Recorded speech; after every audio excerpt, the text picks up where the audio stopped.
কোমলমতি শিক্ষার্থীদের আন্দোলনকে ঘিরে যে সকল ঘটনা ঘটেছে তা খুবই বেদনাদায়ক ও দুঃখজনক। অহেতুক কতগুলি মূল্যবান জীবন ঝরে গেল।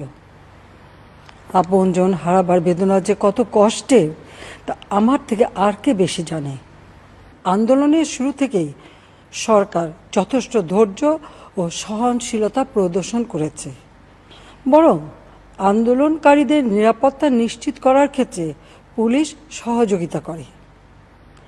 মহামান্য রাষ্ট্রপতির কাছে যখন আন্দোলনকারীরা স্মারকলিপি প্রদান করার ইচ্ছা প্রকাশ করে, সেক্ষেত্রে তাদের সুযোগ করে দেওয়া হয় এবং নিরাপত্তারও ব্যবস্থা নেওয়া হয়।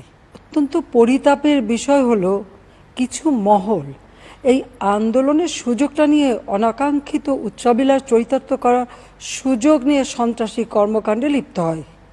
এর ফলে এই কোমলমতি শিক্ষার্থী